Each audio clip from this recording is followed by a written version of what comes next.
Thanks very much. We move on now to, last but not least, Jeff Patmore, who was previously Head of Strategic University Research and Collaboration at British Telecom.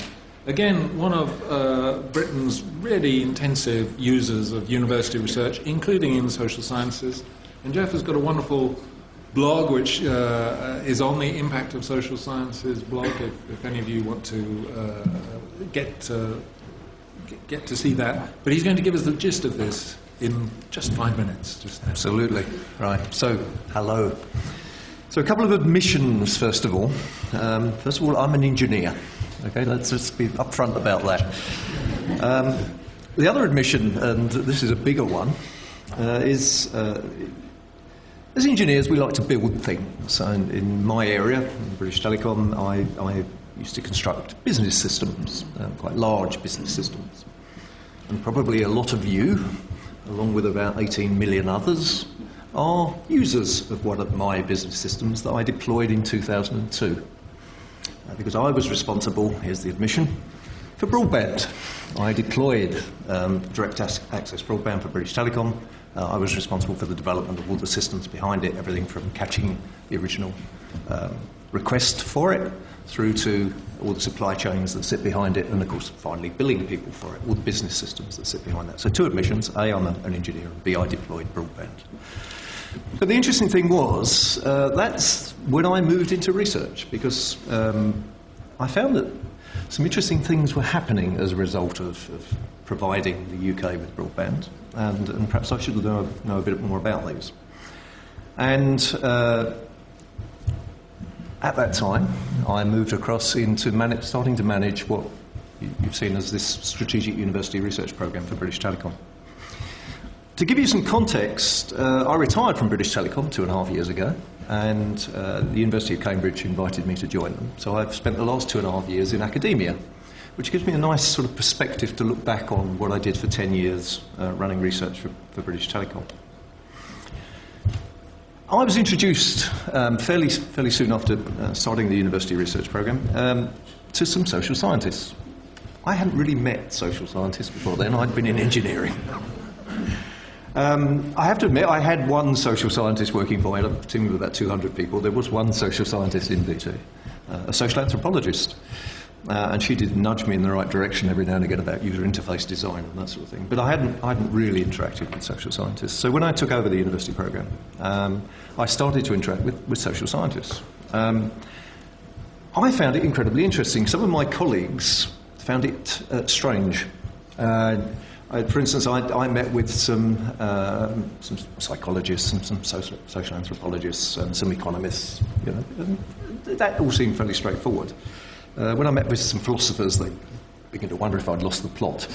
But what I started to understand was that how people, of course, use the systems that British Telecom were deploying was incredibly important. And there's a couple of my colleagues are sitting in the audience, and they would say, of course, that understanding the end user and actually putting the user at the centre of our system design was absolutely crucial. And I started to understand that. I had what you might describe as an epiphany.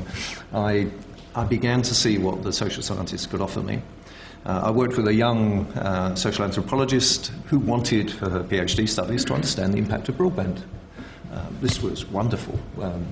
And she taught me a lot about the way in which social anthropologists work. And they go and spend lots of time with people, sometimes tribes in jungles, but in our case, users of broadband. But that, of course, taught me a tremendous amount about what people need.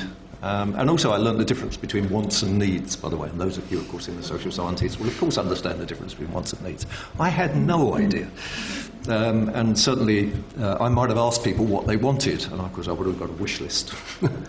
So to understand by studying people and filming people and standing behind pieces of glass so you couldn't be seen watching people, these are things I had no understanding of perhaps 12 years ago. British Telecom, and thank you for saying, does actually interact now extensively with the social science because it's really important that we understand the impact of technology. Fairly recently we ran a study where we looked at, because we'd been asked to, what is the actual impact of modern communications technology on people, on children, on families, on adults? And we looked at it not only in the UK, but we looked at it across a number of countries. We looked at it in America, in the UK, in Australia and in China. And the findings were incredibly interesting, and of course the cultural differences came in. In fact, as you would obviously guess, some of the cultural influences in China mean that the use of technology is actually different. I'm pleased to say the BBC did a super piece on it for us. And wasn't for you.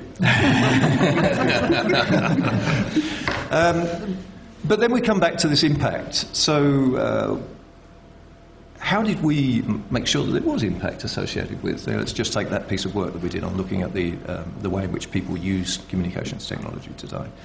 We worked with a very good PR team who worked with people like the BBC and many others.